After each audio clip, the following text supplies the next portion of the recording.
Historia Universal, Lección 10. Conflicto entre capitalismo y socialismo. Contenido: bloques de poder, la Guerra Fría, luchas de liberación nacional en Asia y África. Bloques de poder. Al terminar la Segunda Guerra Mundial, dos naciones, Estados Unidos y la Unión Soviética, se perfilaban como las principales potencias del mundo, que establecerían zonas de poder e influencia para establecer sus dispares modelos políticos y económicos. Por un lado, el capitalismo, y por el otro, el socialismo. Estados Unidos estableció su zona de influencia mayormente en Europa Occidental.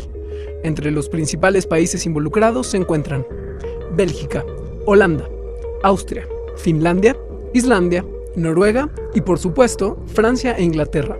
Este bloque de naciones se llegó a conocer por el Tratado del Atlántico Norte, mejor conocido como la OTAN.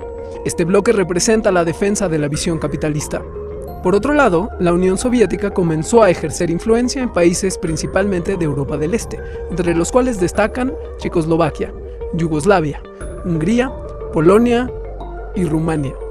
Asimismo, países en otros continentes entraron en el círculo de influencia del país socialista, como Corea del Norte y Vietnam. Como respuesta al bloque formado por los países pertenecientes a la OTAN, los países socialistas realizaron el Pacto de Varsovia. Así, Europa y el mundo se veían divididos en dos grandes grupos que presentaban visiones diametralmente opuestas, resultando en múltiples conflictos que durarían de 1945 a 1991, siendo la Guerra Fría el caso más paradigmático. La Guerra Fría. Se le conoce a la Guerra Fría como el enfrentamiento entre Estados Unidos y la Unión Soviética, que sorprendentemente nunca resultó en un conflicto bélico directo. Podríamos decir que fue más una carrera científico-tecnológica, espionaje, despliegues de poder militar y propaganda que se basaba en una competencia feroz en distintos ámbitos de la vida. Ambos países tenían posturas sumamente opuestas y transmitirían esto a su población, por lo cual ambas naciones vivieron constantemente preocupadas por un supuesto conflicto nuclear inminente. La carrera espacial es un caso paradigmático de esta competencia. La URSS logró enviar un astronauta al espacio exterior, pero fue Estados Unidos el primero en llegar a la Luna. En términos de política internacional, Estados Unidos se dio a la tarea de frenar el avance del comunismo a través de la doctrina Truman, que pretendía apoyar las defensas locales contra la influencia soviética, y el plan de recuperación económica después de la guerra, conocido como el Plan Marshall. Por otro lado, la URSS consolidó su poder en la zona y apoyaba revoluciones por todo el mundo, como la cubana y China, y ejerciendo influencia en países de corte comunista como Corea del Norte y Vietnam. Hablemos de dos casos sumamente ilustrativos de la Guerra Fría que nos muestran el ambiente de tensión entre ambos países. Hablemos del Checkpoint Charlie y la crisis de los misiles. Se le conoce como Checkpoint Charlie a uno de los pasos fronterizos en la dividida Berlín, entre la mitad dominada por los soviéticos y la mitad dominada por los americanos. En octubre de 1961, soldados soviéticos revisaron los papeles de un diplomático americano, lo cual desató tensión en ambos lados de la frontera y llevó a que tanques de ambos países se movilizaran a la zona y se apuntaran los unos a los otros por un lapso de 5 días seguidos. Como todo el conflicto, este lapso de tensión se resolvió por medios diplomáticos, sin disparar ni una bala. Un año después, en octubre de 1962, Estados Unidos descubrió que la URSS había colocado misiles nucleares en territorio cubano. Fueron 2 semanas intensas en las que el inicio de la guerra se sentía a la vuelta de la esquina. Sin embargo, nuevamente se resolvieron las diferencias, y 15 días después los misiles fueron desmantelados y trasladados nuevamente a la URSS. La Guerra Fría finalmente finalizó con la caída de la Unión Soviética. Por un lado, podemos decir que el final comenzó con la conocida perestroika, que en español significa reestructuración.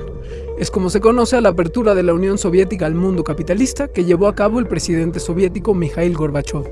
Por otro lado, la caída del muro de Berlín es considerada en todo el mundo como uno de los símbolos de la caída de la influencia soviética en Europa y, por lo tanto, del conflicto entre ambos bloques. Luchas de liberación nacional.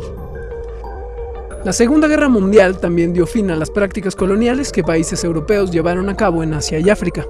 Por lo tanto, en los años posteriores a la guerra, distintos países en ambos continentes declararon su independencia, lo cual resultó en un cambio drástico en el panorama geopolítico. Por un lado, en Asia, países como Filipinas y Corea declararon su independencia pocos años después de la guerra. Entre otros países que alcanzaron la soberanía nacional en esos años se encuentran Birmania, Indonesia y Pakistán. Fue en este periodo que la Revolución de China de Mao estableció la República Popular de China, creando otro de los principales países comunistas del siglo XX.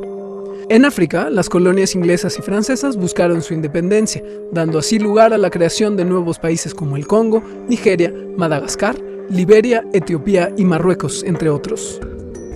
Asimismo, a partir de la retirada de Inglaterra y Francia de sus colonias en Medio Oriente, surgieron diversos conflictos en la región, entre ellos el conflicto árabe-israelí, los conflictos derivados de la nacionalización del Canal de Suez y la Guerra del Golfo Pérsico. Repasemos los contenidos de la lección 10.